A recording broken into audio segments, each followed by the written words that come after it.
నమస్కారం, welcome to Suman TV. నేను గీతాంజలి. నమో Narasimha. April 30వ తారీఖు అక్షయ తృతీయ.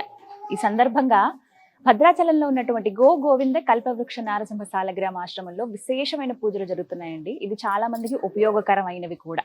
అయితే గత సంవత్సరం కూడా చాలా మంది ఆ రోజున ఆ ప్రత్యేక పూజల్లో పాల్గొని తరించిన వాళ్ళు ఉన్నారు. ఈ సంవత్సరం ఇంకా విశేషంగా జరుగుతుంది. ఆ కార్యక్రమాలు ఏంటి, ఎవరెవరు పాల్గొనవచ్చు, ఎలా రావాలి, ఈ వివరాలన్నీ ఈ వీడియోలో తెలుసుకుందాం. వివరించేందుకు ప్రస్తుతం మనతో పాటు ఉన్నారు నృసింహ ఉపాసకులు, ఆశ్రమ నిర్వాహకులు డాక్టర్ కృష్ణ చైతన్య స్వామి గురువు గారు. వారితో మాట్లాడదాం. గురుగారు నమస్కారం అండి. నమో నారసింహ. అక్షయ తృతీయ అప్పుడే వచ్చేసిందా అనిపించింది. సంవత్సరం గడిచిపోయింది. వివరాలు ఏంటండి? ఏప్రిల్ 30 తారీఖున వైశాఖ మాసంలో తృతీయ, చాలా అత్యంత విశేషమైనటువంటిది అక్షయ తృతీయ. అనంతమైనటువంటి సంపదను, అనంతమైనటువంటి భగవద్ అనుగ్రహాన్ని కలిగించేటువంటి అత్యంత శుభదినం అక్షయ తృతీయ. అంటే అక్షయము అనేటువంటిది అంటే లోటు లేకోకుండా ఇచ్చేటువంటిది. దాన్ని భగవద్ అనుగ్రహంగా మనం తీసుకుంటే, భగవద్ అనుగ్రహం అనేటువంటిది లోటు లేకుండా మన దగ్గర ఎప్పుడైతే ఉంటుందో, అంటే ఏ విషయంలో కూడా అది డబ్బుకు సంబంధించింది కావచ్చు, కుటుంబ సంబంధించింది కావచ్చు, పుత్ర సంతానానికి ఇలా ఏదైనా సరే లోటు లేకోకుండా ఇచ్చేటువంటి శుభదినం. దానికి మనం అత్యంత విశేషంగా ఇక్కడ స్వామివారికి విశేషమైనటువంటి పూజాధికారాన్ని కూడా మనం ఆనాడు నిర్వహించడం జరుగుతున్నాము.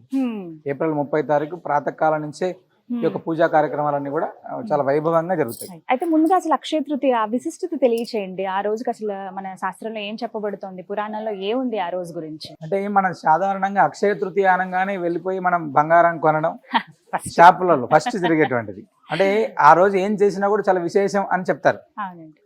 అంటే నేనేమంటున్నా అంటే ఆనాడు మనం భగవద్ అనుగ్రహం అనేటువంటిది పొందడం, అంటే వైశాఖ మాసం కదా, చాలా వేడిగా ఉండేటువంటి నెల.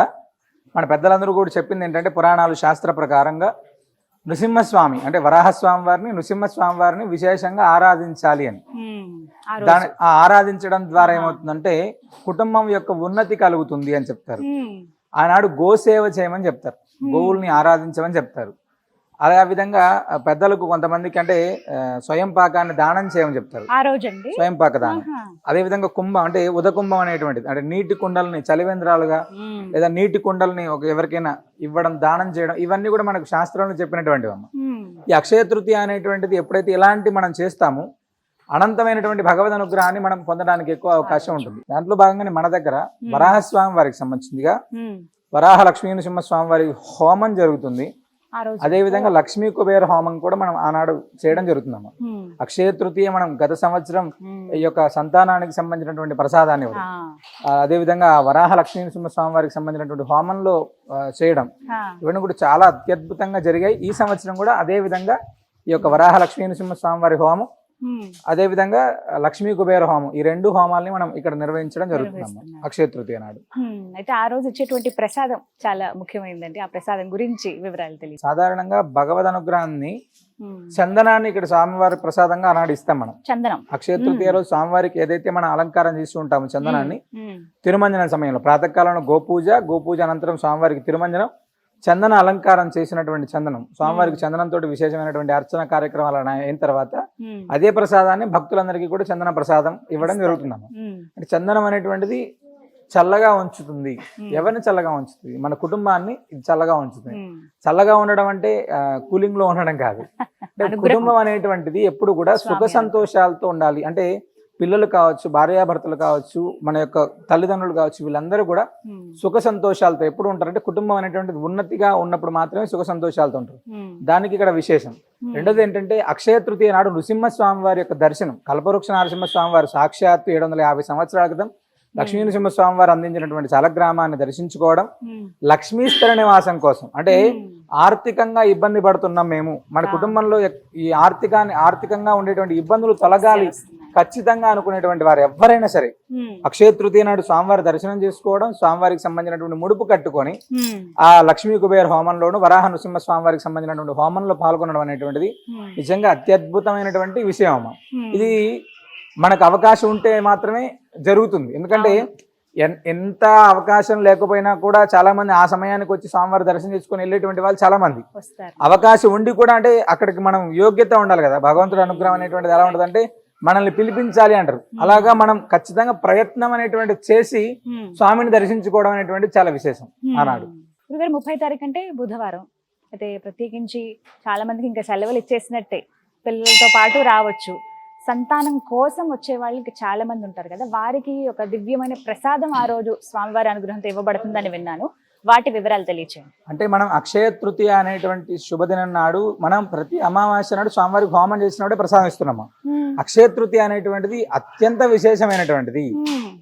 అంటే లాస్ట్ సంవత్సరంలో అక్షయ తృతీయ నాడు ముడుపు కట్టి స్వామివారికి సంబంధించిన సంతానం కోసం ప్రసాదం తీసుకొని వెళ్ళినటువంటి వాళ్ళలో కొన్ని వందల వేలాది మందికి సంతానం నిలబడిపోయినటువంటి వాళ్ళు చాలా మంది ఉన్నారు. నాకు అంటే ఈ అక్షయ తృతీయ నాడు వాళ్ళందరూ ఖచ్చితంగా వాళ్ళ సంతానాన్ని తీసుకొని స్వామివారి దర్శనానికి వచ్చేటువంటి వాళ్ళు చాలా మంది ఉంటారు. అలాగా ఖచ్చితంగా చూస్తాం. అంటే మేము చాలా మంది దగ్గర విన్నాం, స్వామి అక్షయ తృతీయ నాడు మేము ప్రసాదం తీసుకున్నాం, అక్కడ సంతానం కోసం ఇచ్చేటువంటి గరుడ ప్రసాదం తీసుకున్నాం. ఆ గరుడ ప్రసాదం అనుగ్రహం ద్వారా మాకు పిల్లలు వచ్చారు. అంటే చాలా మంది స్వామివారి పేరు పెట్టుకున్నటువంటి వాళ్ళు చాలా మంది ఉన్నారు. ఆ స్వామివారికి ఆ రోజు వచ్చి వాళ్ళు పుట్టెంటుకలు తీసుకుంటామని, దర్శనం చేసుకుంటామని ఇలా వచ్చేటువంటి వాళ్ళు చాలా మంది, అంటే ఇక్కడికి వచ్చి స్వామివారి దర్శనం చేసుకోవాలి అనేటువంటి వాళ్ళు చాలా మంది ఉన్నారమ్మా. ఈ సంవత్సరం కూడా అక్షయ తృతీయ నాడు హోమం తర్వాత ప్రతి ఒక్కరికి ఎంత మంది వచ్చినప్పటికీ కూడా ఈ గరుడ ప్రసాదం అనేటువంటిది ఇవ్వడం జరుగుతుందమ్మా. ఎప్పుడు రావాలండి? ఆ రోజు ఉదయం అంటే ముందు రోజు రాత్రి నిద్ర చేయాలనుకునేటువంటి వాళ్ళేమో ముందు రోజు 29వ తారీఖు సాయంత్రమే వచ్చి నిద్ర చేసి మరుసటి రోజు ఈ ప్రసాదం తీసుకొని వెళ్ళాలి. లేదు ఉదయం వస్తే అభిషేకం హోమంలో పాల్గొని ఆ హోమం అయిన తర్వాత ఈ యొక్క ప్రసాదం ఇవ్వడం జరుగుతుందమ్మా. ఉదయం అంటే ఉదయం 11 గంటల నుంచి రాత్రి దాకా ఆ యొక్క ప్రసాదం అయితే అందరికీ ఉంటుంది, సాయంత్రం వరకు ఉంటుంది. చాలా మంది దూర ప్రాంతాల నుంచి వచ్చే వాళ్ళు ఏంటంటే ఆ రోజు అందుబాటులో ఉండకపోవచ్చు, లేకపోతే ఆ రోజు అందుకోలేకపోవచ్చు, తర్వాత రోజు కూడా ఏమైనా అవకాశం ఉంటుందా? ఇస్తారమ్మా, ఇబ్బంది. అంటే ఆ రోజు తీసుకోవడం అనేటువంటిది అత్యుత్తమ విశేషం. ఎందుకంటే హోమం ఏంటుంది, హోమాన్లో నివేదన చేసినటువంటి హవిస్సు ప్రసాదం తోటి మనం ఇవన్నీ ఇవ్వడం జరుగుతుంది. కాబట్టి అక్షయ తృతీయ నాడు తీసుకోవడం అనేటువంటిది చాలా విశేషం. అది లేకపోతే మళ్ళీ ఎప్పుడైనా అమావాస్య పౌర్ణమి తిథుల్లో రావడం. డైరెక్ట్ గా రావచ్చా, ఏమైనా నమోదు చేయించుకోవాలి? ఏం ఒక్కర్లేదమ్మా, వచ్చే వాళ్ళు డైరెక్ట్ గా రావచ్చు. కానీ ముందుగా సాధారణంగా ఏదైనా వాళ్ళకి సంబంధించినటువంటి డౌట్లు ఉంటే మాత్రం మీరు నెంబర్ ఇస్తే తప్పకుండా దానికి సంప్రదించి వస్తే మంచిదమ్మా. గురుగారు, అక్షయ తృతీయ రోజు నిర్వహించే హోమం వివరాలు తెలియచేయండి. అంటే వచ్చిన వాళ్ళు హోమంలో కూడా పాల్గొనాలనుకుంటారు కదా, ఆ హోమ విశేషం ఏంటి, ఎవరెవరు పాల్గొనొచ్చు, ఏమేం చేస్తారు, హోమ ఫలితం ఏమిటి, ఎందుకు చేయించుకోవాలి?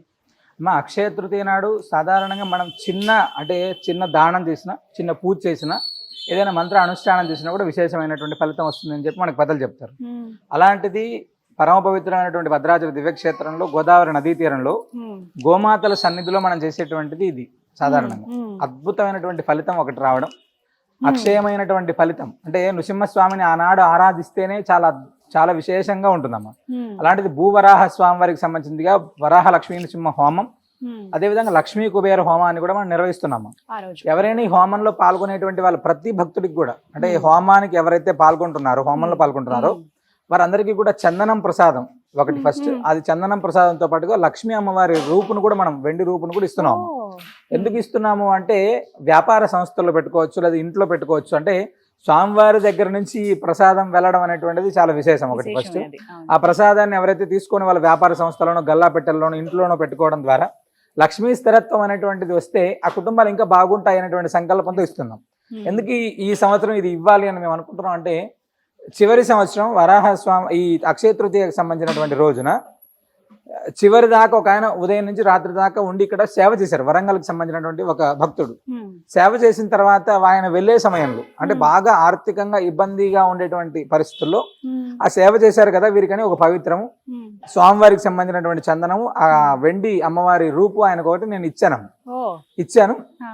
ఆ ఇచ్చిన తర్వాత ఆయన అప్పటి నుంచి కూడా ప్రతి అమావాస్య పౌర్ణమి తిథులలో స్వామివారి దర్శనం చేసుకోవడానికి రావడం ఇక్కడ స్వామివారికి సంబంధించినటువంటి ఏదైనా సేవా కార్యక్రమాల్లో ఆయన వంతుగా సేవ చేయడం ఇలా ఉండేది.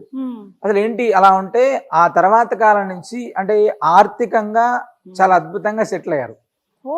భగవంతుడి దయ వల్ల ఆయన చేసేటువంటి పనుల్లో సక్సెస్ రావడం కావచ్చు, ఆర్థికంగా వాళ్ళ పిల్లలకు సంబంధించినటువంటి విషయాల్లో కావచ్చు, ఆర్థికంగా ఇలా చాలా అలాగా సంతానం కోసం వచ్చేటువంటి వాళ్ళని చూసాం చాలా మంది.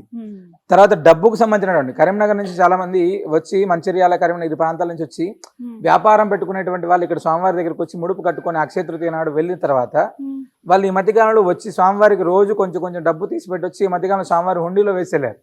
ఏంటంటే అక్షయ తృతీయ నాడు మేము ఇక్కడ వచ్చి ముడుపు కట్టాము, మేము వ్యాపారం పెట్టుకున్నాము, చాలా బ్రహ్మాండంగా ఉన్నాం స్వామి, అందులో నుంచి కొంచెం డబ్బుని అన్నదానం కోసం ఇక్కడ వాడదాలి అని చెప్పి తీసుకొని వచ్చాము. అలాగే చాలా మంది ఉద్యోగానికి సంబంధించినటువంటి ప్రయత్నం చేసేటువంటి వాళ్ళు స్వామివారి రక్ష తీసుకొని వెళ్ళి సెటిల్ అయినటువంటి వాళ్ళు చాలా మంది.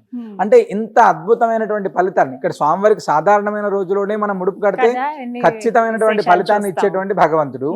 మరి ఆయనకు సంబంధించినటువంటి విశేషమైనటువంటి రోజు వైశాఖ మాసం. అంటే వైశాఖ నారసింహం అని పేరు. వైశాఖ మాసం అంతా కూడా నృసింహ ఆరాధన అత్యద్భుతమైనటువంటిది. వైశాఖ మాసంలో 3వ రోజే స్వామివారిని విశేషంగా ఆరాధించుకోవడం, 2 విభిన్న రూపాలని అంటే వరాహ స్వామివారిని, నృసింహ స్వామివారిని ఆరాధించుకోవడం, దానిలో భాగంగా హోమం చేసుకోవడం, గోసేవ చేసుకోవడం, ఇవన్నీ కూడా అద్భుతమైనటువంటి మనకు పురాణాలు చెప్పినటువంటి ఫలితాలు. చక్కగా ఒక రోజు ఆ రోజున వస్తే గనక ఇన్ని విశేషాలు ఉంటాయి. ఒక రోజున అన్ని పూర్తయిపోతాయి పనులన్నీ. మొత్తం ఆ రోజు జస్ట్ ఫోన్ చేసి ముందుగా వివరాలు ఏమైనా కావాలంటే కనుక్కోవచ్చు కదా గురువు. తప్పకుండా కనుక్కోవచ్చు. సందేహాలు అడుగుతున్నారండి, ఎలాంటి సందేహాలు అడుగుతున్నారు? ఒకవేళ ఫోన్ చేసినా గానీ ఎక్కడ మాకు కాల్ సాధారణంగా ఫోన్ చేసేటువంటి వాళ్ళు ఎప్పుడు రావాలి, ఎక్కడ ఉండాలి, ఎలా రాయాలి, స్వామివారి సన్నిధిలో నిద్ర చేయడానికి ఏంటి వీలుందా, లేకపోతే వచ్చిన తర్వాత మాకు దొరుకుతుందా లేదా చందనం, అంటే సంతానం కోసం వచ్చేటువంటి వాళ్ళకి మాకు ప్రసాదం అందుతుందా లేదా, ఇలాంటి క్వశ్చన్స్ ఎక్కువ అడుగుతుంటారు. ఇబ్బంది ఏం లేదా, హోమంలో పాల్గొనాలంటే మేము ఏ సమయం కల్లా ఇక్కడ ఉండాలి ఇలానే అడుగుతుంటారు తప్ప మమ్మల్ని ఇబ్బంది పెట్టేటువంటిది ఏమి ఉండదులేండి. అందరికీ ఇవే స్వామి అనుగ్రహం కావాలి చిట్ట చివరికి ఎవరికైనా కోరుకునేది అదే. అవును. సరే గురుగారు, నమస్కారం. నమస్కారం. విన్నారు కదా, అక్షయ తృతీయ అండి. మీరు డేట్ సేవ్ చేసుకుని పెట్టుకోండి. అక్షయ తృతీయ అనగానే మనలో చాలా మంది బంగారం ఆ రోజు కొనుక్కోవాలి. ముందు రోజు ఎవరైనా మనం డబ్బులు ఇచ్చేసినా ఆ రోజు షాప్ దగ్గర మనం తీసుకునేలాగా చూస్తాం. మన దృష్టి అంతా బంగారం పైనే ఉంటుంది. కానీ ఒక సంవత్సరం నుంచి అనుకుంటా చాలా మందిలో మార్పుని గమనించాము. ఏంటంటే ఆ రోజు దైవారాధన ముఖ్యం, ఏదైనా దానం చేయటం ముఖ్యము, అది ఏదైనా అవతల వాళ్ళకి పనికొచ్చేదని చెప్తారు. దాంతో పాటుగా కొన్ని విశేషమైన క్షేత్రాలు, ఆశ్రమాల్లో, ప్రత్యేకించి గోవింద కల్పవృక్ష నారసింహ సాలగ్రామ ఆశ్రమంలో అక్షయ తృతీయకి గరుడ ప్రసాదం అందిస్తున్నారండి. ఎవరైతే సంతానం లేక కొన్ని సంవత్సరాలుగా ఇబ్బంది పడుతున్నారో వాళ్ళకు ఒక గొప్ప దివ్యమైన అవకాశం ఇది. స్వామివారి అనుగ్రహాన్ని పొందేటువంటి అవకాశం. మీరు రావచ్చు, ఆ రోజునే రండి, లేకుంటే ముందు ఫోన్ చేసి రండి. ఆ రోజు అలాగే హోమాలు చేసిన వారికి వెండి రూపు లక్ష్మీ అమ్మవారు ఇస్తున్నారు. మన ఇళ్లల్లో బీరువాలు కావచ్చు, లేకపోతే వ్యాపార స్థలాల్లో కనుక పెట్టుకుంటే ఆర్థిక ఇబ్బందులు అనేవి తొలగుతాయని, ఇలా రకరకాలుగా ఎన్నో రకాల సమస్యలకు ఆ రోజున ఒక పరిష్కారం అనేది లభిస్తుంది. కాబట్టి అక్షయ తృతీయ రోజు మీరు ఆశ్రమానికి రావాలి, స్వామివారి అనుగ్రహం పొందుతారని కోరుకుంటున్నాను. వివరాల కోసం స్క్రీన్ మీద నెంబర్ అలాగే అడ్రస్ ఇస్తున్నాను, సంప్రదించండి. నమో నారసింహ.